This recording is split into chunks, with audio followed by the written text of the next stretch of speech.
엄마, 그냥 찜질방으로 가세요. 정수는 순간 귀를 의심했다. 찜질방? 그녀는 손에 들린 봉투를 꽉 쥔 채 멈춰섰다. 봉투 안에는 며칠 동안 손수 담근 김치며 장아찌가 들어있었다. 자식들에게 좋아할 반찬을 준비하며 몇 날 며칠 설렜던 자신이 허망하게 느껴졌다. 엄마도 편하시잖아요. 저희 집이 워낙 좁고 민준이도 공부해야 하고 서로 불편한 상황을 만들기 싫어서요. 아들 김영수가 덧붙였다. 그는 어딘지 모르게 무심해 보이는 얼굴로 시선을 피했다. 며느리 이선아가 옆에서 끼어들었다. 어머니, 제가 근처 찜질방 괜찮은 곳 알아봤어요. 거기서 푹 쉬고 가시면 좋을 거예요. 아이들 학원도 늦게 끝나고 집에 오면 피곤해서 시끄러울 수 있으니까요. 며느리의 표정은 마치 좋은 배려를 제안하는 것처럼 보였지만 정순에게는 그 말이 가시처럼 박혔다. 정순은 아들을 바라보았다.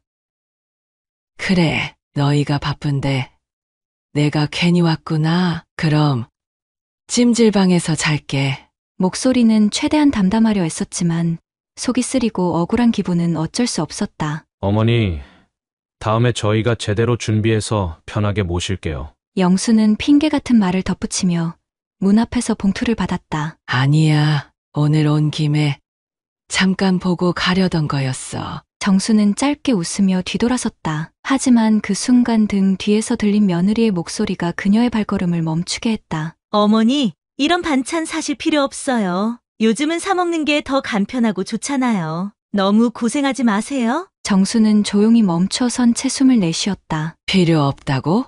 이 봉투를 싸며 자신이 느꼈던 설렘과 기대감이 그 한마디로 허공에 사라져 버린 듯했다. 그래. 너희가 그러면 그런 거지. 정수는 작게 중얼거리며 다시 발을 뗐다. 박정수는 찜질방 문을 열고 안으로 들어섰다. 따뜻한 공기와 땀 냄새가 그녀를 감쌌다. 여기가 아들의 집보다 더 편할 거라는 말을 곱씹으며 무거운 발걸음으로 구석의 한 자리를 찾았다. 사람들이 웃고 떠드는 소리와 아이들이 뛰어노는 소음 속에서 그녀는 말없이 자리를 깔았다. 작은 가방에서 수건 한 장과 얇은 이불을 꺼냈다. 찜질방에서 무료로 제공하는 딱딱한 베개에 머리를 대고 누워보니 몸이 더욱 뻐근했다. 고개를 들어 주변을 살피니 다정하게 이야기를 나누는 가족들이 보였다. 저렇게 웃고 떠드는 시간 나도 있었는데. 정수는 생각했다. 할머니, 여기 처음 오셨어요? 어린아이가 정순에게 다가와 물었다. 정수는 잠시 멍하니 있다가 아이를 보고 빙그레 웃었다. 응. 처음이란다. 너는 여기 자주 오니? 네. 엄마랑 아빠랑 매주 와요. 찜질방에서 밥도 먹고 놀기도 해요. 아이의 해맑은 목소리는 정순에게 더욱 큰 공허함을 안겨주었다. 나는 찜질방에서 가족과 함께 웃어본 적도 없네. 아이의 엄마가 다가와 아이를 데리고 가며 정순에게 가볍게 미소를 보였다. 밤이 깊어가며 정수는 잠이 오지 않았다. 찜질방 바닥은 차갑고 딱딱했으며 주변 사람들의 코 고는 소리가 귀에 울렸다. 이게 다 뭘까? 내가 살아온 날들은. 고단했던 삶의 순간들이 머릿속을 스쳐 지나갔다. 홀로 일하며 영수를 키우던 날들, 아플 때조차 자식들 앞에서는 내색하지 않으려 했던 순간들. 그렇게 키웠는데 이렇게 될 줄은 몰랐지. 정수는 주머니에서 낡은 지갑을 꺼내 사진 한 장을 꺼냈다. 사진 속에는 젊은 시절의 그녀와 어린 영수가 함께 웃고 있었다. 너를 키울 때만큼은 세상이 다 내 편인 줄 알았는데. 눈시울이 뜨거워지며 눈물이 고였다. 그 순간 누군가가 정순 옆을 지나가다 중얼거렸다. 늙은 사람이 저렇게 혼자 찜질방에 와 있으면 불쌍하지 않나? 정수는 들리지 않는 척했지만 가슴 한켠이 서늘해졌다. 불쌍하다니. 내가 정말 그런가? 억지로 눈을 감고 뒤척였지만 마음속에 깃든 쓸쓸함이 쉽게 가시지 않았다. 찜질방의 뜨거운 공기 속에서 정수는 쉽게 잠들 수 없었다. 얇은 이불과 딱딱한 바닥이 몸을 더 뻐근하게 만들었다. 주변에서는 아이들이 깔깔거리며 뛰어놀고 가족들이 다정하게 이야기를 나누고 있었다. 그런 모습들을 보며 정수는 고개를 돌렸다. 내가 여기까지 왜 오게 된 걸까? 눈을 감은 그녀의 머릿속에 과거의 기억들이 스쳐 지나갔다. 엄마, 나 배고파. 영수의 여린 목소리가 정순의 귓가에 맴돌았다. 초겨울의 차가운 바람이 허름한 창호지를 뚫고 들어오던 그날 밤, 어린 영수가 방 한구석에서 배를 움켜쥔 채 울고 있었다. 정수는 조용히 아이를 안으며 등을 토닥였지만 그 작은 몸은 여전히 떨리고 있었다. 뭐라도 먹였어야 했는데 그땐 정말 아무것도 없었지. 정수는 침대 옆에 놓인 낡은 가방을 뒤적거렸다. 그 속에는 남편과 결혼할 때 받은 얇은 금반지가 있었다. 눈을 질끈 감으며 반지를 손에 꼭 쥐고 조용히 읊조렸다. 미안해, 영수야. 내일 아침에는 꼭 따뜻한 밥 먹게 해줄게. 다음 날 새벽, 정수는 근처 금은방에 반지를 들고 갔다. 주인이 반지를 만지작거리며 고개를 갸웃했지만 그녀는 눈을 피하며 말했다. 얼마라도 좋으니 돈으로 좀 바꿔주세요. 그 돈으로 시장에서 쌀 한 봉지와 달걀 몇 개를 샀다. 그리고 허름한 부엌에서 솥을 올려 뜨끈한 밥을 지었다. 아침 햇살 속에서 영수가 환히 웃으며 밥 한 그릇을 깨끗이 비우는 모습을 보는 순간 정수는 참았던 눈물을 쏟았다. 그 작은 웃음 하나면 내가 더 10번이라도 희생할 수 있어. 시간이 흘러 영수는 점점 커갔다. 학교에서 받아온 성적표에는 점점 더 좋은 숫자들이 적혀 있었다. 엄마, 나 이번에 반에서 5등했어. 영수가 환히 웃으며 성적표를 내미는 순간 정수는 어릴 적 울던 아이의 얼굴과 겹쳐 보였다. 그녀는 성적표를 받아들고 고개를 끄덕이며 말했다. 잘했어, 영수야. 엄마가 내가 이렇게 해낼 줄 알았어. 하지만 마음 한편으로는 더해주지 못한 미안함이 가득했다. 그때는 내가 밥만 먹여도 고마워하던 아이였는데. 정수는 식탁에 아이가 좋아하던 반찬을 쌓아 올리며 속으로 다짐했다. 영수야, 내가 하고 싶은 건 뭐든 다 하게 해줄게. 내가 더 일하면 되니까. 그녀는 이른 새벽부터 밤까지 2가지 일을 했다. 낮에는 시장에서 무거운 짐을 나르며 허리 통증을 참았고 밤에는 건물 화장실을 청소하며 굳은 손으로 바닥을 닦았다. 어느 날 영수가 물었다. 엄마, 왜 매일 그렇게 일만 해? 정수는 웃으며 말했다. 너 잘 되라고. 너만 잘 크면 엄마는 아무것도 필요 없어. 그때 어린 영수는 정순의 손을 잡고 말했다. 엄마, 내가 돈 많이 벌어서 엄마 편하게 해줄게.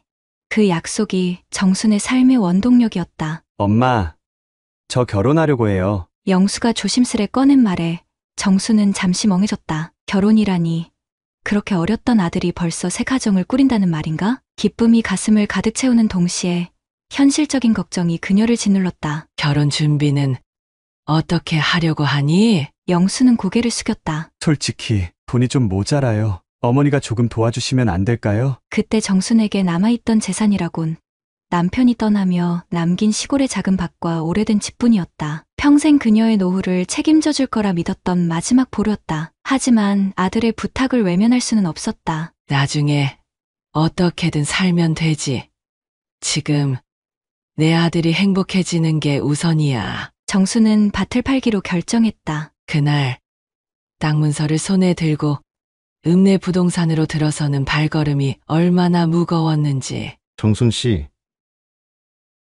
이거 팔면 정말 아무것도 안 남아요. 괜찮겠어요? 중개인의 걱정 섞인 말에 정수는 고개를 끄덕였다. 네, 자식이 잘 사는 걸 보는 게 부모의 행복이라잖아요. 그 돈은 아들의 결혼식 비용으로 쓰였고 그녀는 빈손이 되었지만 아들의 행복한 얼굴을 보는 것으로 마음을 다독였다. 결혼 후 몇 년 뒤 영수와 며느리는 맞벌이를 시작했다. 어린 손자, 손녀를 돌볼 사람이 없었고 정수는 자연스레 그들의 보모가 되었다. 어머니, 민준이가 열이 많이 나요. 저희는 오늘 야근이라 어머니가 봐주셔야 할 것 같아요. 며느리의 다급한 전화를 받은 정수는 허겁지겁 손자를 안아들고 밤새 간호했다. 민준이는 열에 시달리며 자꾸만 앓는 소리를 냈다. 젖은 수건으로 이마를 닦아주며 정수는 수십 번도 더 기도했다. 내가 대신 아플 수만 있다면. 다음 날 새벽 민준이의 열이 조금씩 내리기 시작했다. 정수는 흐트러진 머리를 쓸어 넘기며 깊게 숨을 내쉬었다. 자신이 소진되는 건 중요하지 않았다. 아이가 건강을 되찾았다는 사실 하나로 충분했다. 저 아이가 잘 자라기만 하면 돼. 내가 할 수 있는 건 이뿐이야. 손주를 돌보며 보내는 날들은 길고 힘들었지만 아이들이 그녀를 부르며 웃는 얼굴을 보고 모든 피로가 눈 녹듯 사라졌다. 할머니, 내가 제일 좋아해. 작은 손이 정순의 주름진 손을 꼭 잡고 있던 그 느낌이 지금도 손끝에 남아 있었다. 정순은 좁고 답답한 찜질방 바닥에서 몸을 웅크린 채 눈을 감았다. 그렇게 전부를 내어줬는데 이제는 내가 찜질방에 있어야 한다니. 지난 세월의 희생이 그녀의 마음을 후벼 팠다. 작은 한숨이 새어나왔다. 그때는 내가 그들에게 세상이었는데 이제는 세상에서 밀려난 기분이 드는구나. 그녀는 여전히 불 꺼진 찜질방의 천장을 바라보며 자신에게 스스로 묻고 또 물었다. 내가 이렇게 살려고 그들을 위해 모든 걸 바쳤던 걸까? 정수는 찜질방에서 하룻밤을 보내고 다음날 아침 찌뿌둥한 몸을 일으켰다. 그래. 이젠 집에 가야지. 여기서 더 있어봤자 무슨 소용이람. 작은 가방을 챙겨 찜질방을 나선 그녀는 한 손에 따뜻한 호빵을 들고 천천히 걸음을 옮겼다. 마음은 여전히 어두웠지만 아침 공기를 들이마시며 평정을 되찾으려 했다. 그런데 길을 걷던 중 그녀의 눈에 익숙한 모습이 들어왔다. 아들 영수와 며느리가 외식하는 모습이었다. 두 사람은 근처의 고급 레스토랑 안에 앉아 있었다. 설마 아니겠지?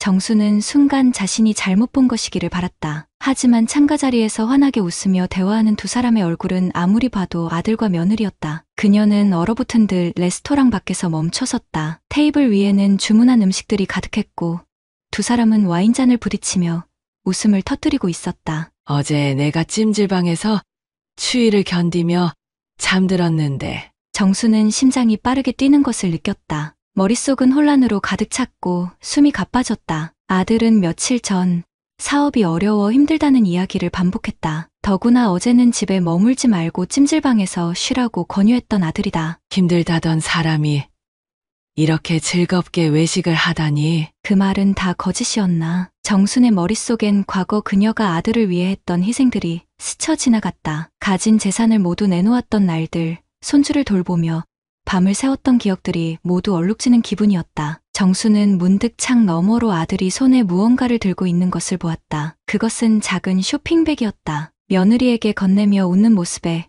정수는 깊은 배신감을 느꼈다. 힘들다더니 이렇게 쇼핑까지.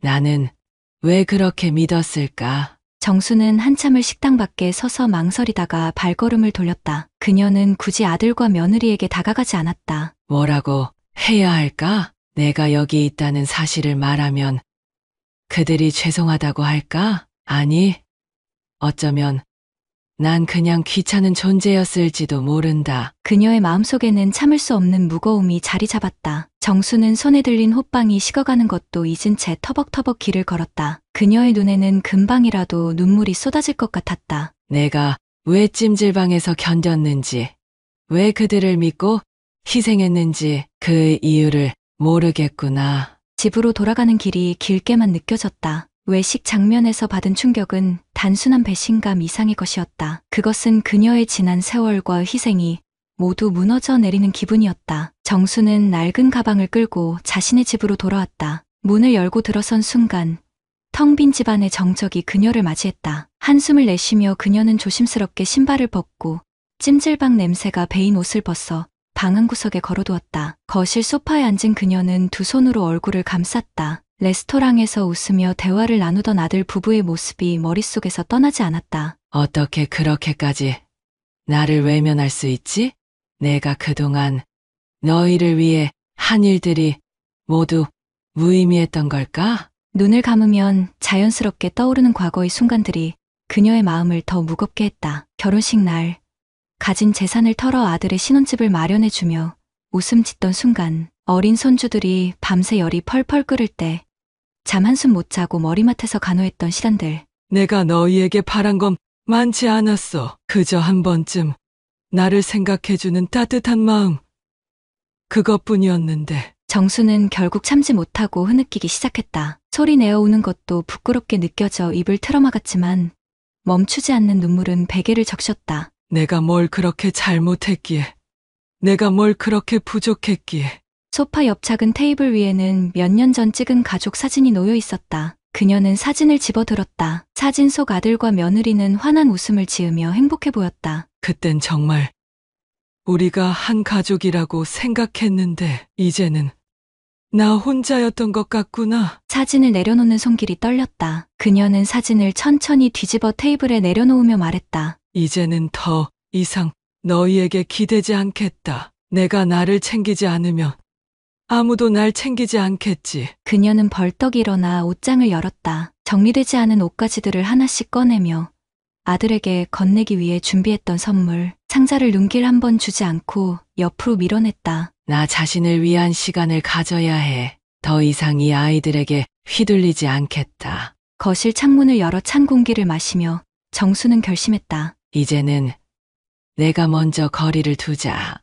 나도 나를 위해 살아야 할 권리가 있으니까. 그녀는 처음으로 마음의 짐을 내려놓은 듯한 평온함을 느끼며 작은 미소를 지었다. 비록 그 미소는 가벼웠지만 새로운 시작에 희망을 품고 있었다. 하지만 시작은 쉽지 않았다. 아무리 가사 일을 하고 마당을 정리해도 머릿속은 복잡하기만 했다. 레스토랑에서 행복해 보이던 아들 가족의 모습이 자꾸만 떠올랐다. 그녀는 눈물로 베개를 적시며 밤을 지새우는 날이 이어졌다. 그렇게 하루하루를 보내던 어느 날, 정수는 새벽 일찍 눈을 떴다. 어두운 방 안에서 이리저리 뒤척이던 그녀는 문득 중얼거렸다. 이러다가는 내가 먼저 쓰러지겠어. 이러지 말아야지.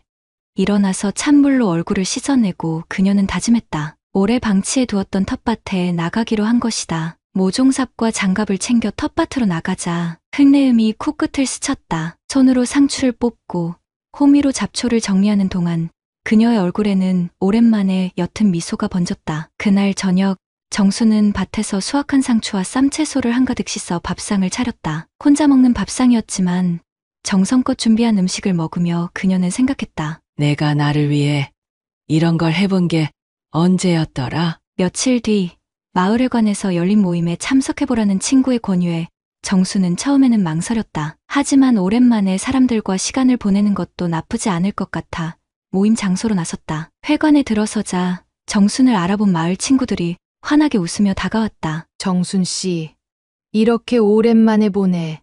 잘 지냈어? 우리 지금 바느질 모임하고 있었어. 같이 앉아서 해볼래? 정수는 살짝 어색했지만 자리 한쪽에 앉아 친구들과 함께 손바느질을 시작했다. 손끝으로 천을 꿰매는 단순한 작업에 집중하는 동안 마음이 점차 가벼워지는 것을 느꼈다. 이거 뭐 만드는 거야? 작은 파우치야 만들고 나면 내 것도 하나 챙겨줄게. 그래? 고마워. 이런 것도 만들어 보니 재미있네. 모임이 끝나고 친구들과 함께 근처 카페에 들러 차를 마시며 도란도란 이야기를 나눴다. 정수는 그동안 혼자 집에만 틀어박혀 있던 자신의 모습을 떠올리며 이렇게 말했다. 괜히 집에서 혼자 있을 게 아니라 더 자주 나와야겠어. 집으로 돌아온 정수는 갑자기 오래된 책장 한쪽을 열어보았다. 그곳에는 과거 그녀가 뜨개질을 배우면서 모아둔 실과 도구들이 가득했다. 이게 다 아직도 있었구나. 한번 다시 해볼까? 작은 스웨터를 뜨기 시작한 그녀는 예전처럼 실을 손끝으로 넘기며 패턴을 짜내려갔다. 처음에는 손이 굳어 서툴렀지만 점점 익숙해지는 느낌이었다. 완성된 조각을 들여다보며 그녀는 생각했다. 내가 나를 위해 무언가를 만든다는 게 이렇게 즐거운 일이었구나. 그 후 정수는 매일 아침 한두 시간씩 뜨개질에 몰두했다. 때로는 마을회관에서 친구들과 함께 작품을 만들며 웃음을 나누었다. 그녀는 이제 더 이상 자식들에게만 의존하지 않고 자신의 삶에서 즐거움을 찾기 시작했다. 몇 주 후 정수는 마을에서 열리는 축제에서 자원봉사자로 나섰다. 아이들에게 전통 놀이를 가르쳐주고 어르신들에게 음식을 나눠주며 바쁘게 시간을 보냈다. 정순 씨, 정말 열심히 하시네요. 덕분에 분위기가 더 좋아졌어요. 아니야. 내가 도움받은 게 더 많지. 그날 밤 그녀는 집으로 돌아오며 별이 가득한 하늘을 바라보았다. 내가 이렇게도 살 수 있다는 걸 왜 몰랐을까? 이제는 더 이상 누구에게 기대지 않겠어. 정순의 얼굴에는 환한 미소가 가득했다. 그녀는 자신의 삶을 자신만의 방식으로 다시 만들어가고 있었다. 그리고 그 삶은 점차 풍요롭고 활기차게 변하고 있었다. 정순의 평화로운 저녁, 갑작스럽게 전화기가 울렸다. 발신자 표시에는 아들 영수의 이름이 떠 있었다. 한동안 연락이 없던 아들의 전화였다. 무슨 일일까? 정수는 차분히 전화를 받았다. 어머니, 저예요. 영수요. 잘 지내시죠? 오랜만에 듣는 아들의 목소리에 정수는 한순간 마음이 흔들렸지만 침착하게 대답했다. 그래. 잘 있다. 웬일이냐? 영수는 잠시 머뭇거리더니 본론을 꺼냈다. 사실 어머니, 사업이 좀 어렵게 됐어요. 급하게 자금이 필요한데 어머니가 좀 도와주실 수 있을까요? 정수는 순간 가슴이 덜컥 내려앉았다. 자신을 찜질방에 보냈던 날, 그리고 가족끼리 외식하며 웃던 장면이 머릿속을 스쳐 지나갔다. 하지만 이제는 흔들리지 않았다. 정수는 차분히 말을 꺼냈다. 영수야, 내가 잘 살면 나는 괜찮아. 그런데 이제 나도 내 삶이 중요하단다. 어머니, 부탁드릴게요. 조금만 도와주시면 다시 일어날 수 있을 것 같아요. 영수의 간절한 목소리가 들려왔지만 정수는 단호했다. 영수야, 내가 다시 일어서는 거야. 그게 내 몫이야. 나는 이미 내 결혼에 가진 전 재산을 다 내놨고 손주들 돌보며 내 시간을 다 썼다. 그때도 너희가 고맙다는 말 한마디 한 적이 있었니? 어머니, 그때는 영수는 말을 잇지 못했다. 정수는 미소를 지으며 말했다. 영수야, 내가 나를 찜질방에 보내고 외식하던 날을 나는 아직 잊지 못한다. 그때 내가 얼마나 비참했는지 알아? 이제 나도 내 인생을 살아야겠다 싶더구나. 내 가족이 있잖아? 그들과 힘을 합쳐 이겨내봐라. 어머니, 영수의 목소리는 더 이상 간절하지 않았다. 실망과 후회가 섞여 있었다. 하지만 정수는 흔들리지 않았다. 영수야, 나도 내 인생이 있다. 그걸 알아줬으면 좋겠다. 정수는 전화를 끊고 깊게 숨을 내쉬었다. 억눌렸던 감정이 한꺼번에 풀려나는 듯했다. 며칠 후, 영수는 우연히 사업 파트너와 이야기를 나누다 어머니의 소식을 들었다. 영수 씨, 혹시 어머니 이름 정순 맞죠? 우리 어머니가 같은 동네에서 어르신 모임을 하신다던데 영수 씨 얘기를 하더라고요. 정말 밝고 건강하시다더라고요. 영수는 깜짝 놀라며 되물었다. 우리 어머니요?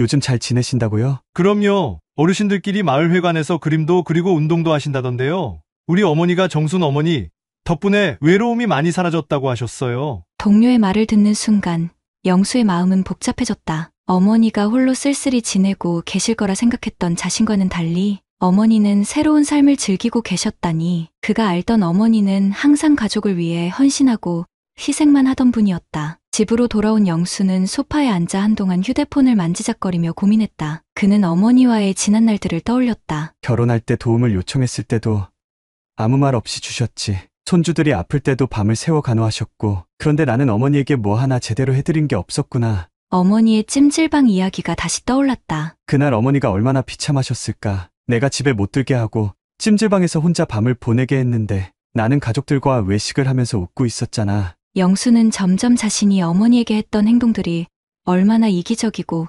무관심했는지 깨닫게 되었다. 그의 가슴은 후회와 죄책감으로 찢어지는 듯했다. 며칠 뒤 영수는 어머니에게 용서를 구하고 싶었다. 그러나 그의 손은 쉽게 전화 버튼을 누르지 못했다. 어머니는 이미 나를 놓아버리신 걸까?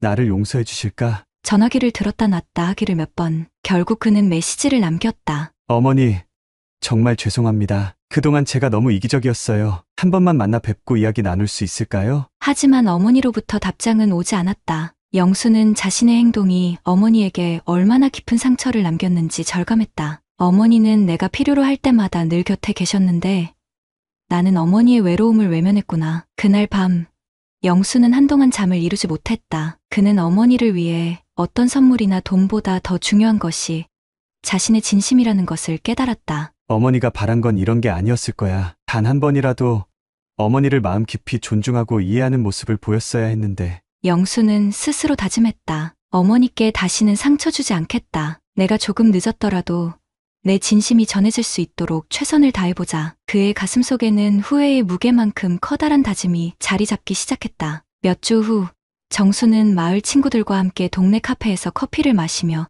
담소를 나누고 있었다. 예전 같으면 자식들에게 서운한 일이 있어도 혼자 끙끙 앓기만 했을 텐데 이제는 친구들과 대화하며 속마음을 털어놓을 수 있었다. 정순의 얼굴에는 여유로운 미소가 떠올랐다. 그때 정순의 휴대전화가 울렸다. 화면에는 영수라는 이름이 떠 있었다. 그녀는 잠시 망설였지만 전화를 받았다. 어머니, 저예요, 영수입니다. 정수는 담담하게 대답했다. 그래. 무슨 일이냐? 영수는 한동안 말을 잇지 못하다가 조심스레 물었다. 어머니, 이번 주말에 제가 시골로 내려가도 될까요?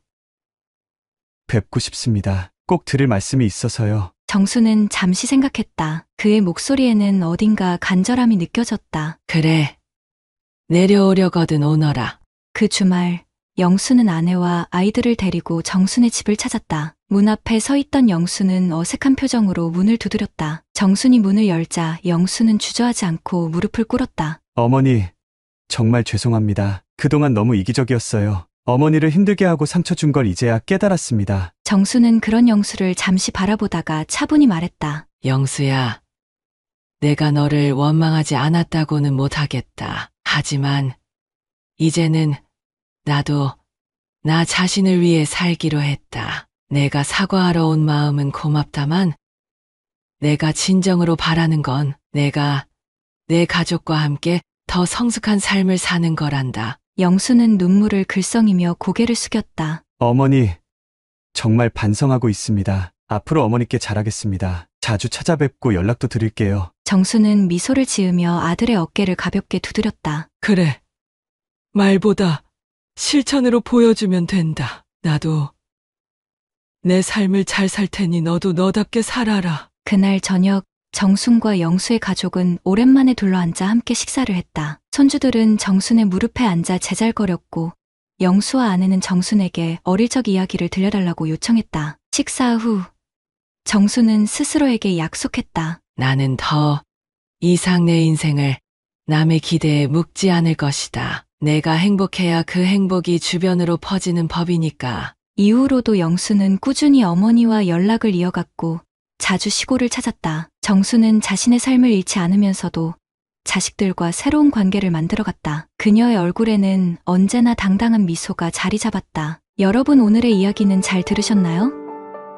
나이가 들수록 자식들에 대한 마음이 복잡해지곤 합니다. 사랑하기에 더 섭섭하고 기대하지 않으려 해도 어느 순간 마음 한구석이 허전해지는 건 어쩔 수 없죠. 오늘 이야기 속 정순 어머니는 스스로를 돌보며 자신의 삶을 찾아가는 법을 배웠습니다. 자식에게 모든 것을 내어줬던 세월을 지나 이제는 자신의 행복을 생각하며 살아가는 어머니의 모습이 많은 분들에게 공감을 줄 거라 생각합니다. 혹시 여러분도 자식들에게 서운했던 순간이 떠오르셨나요?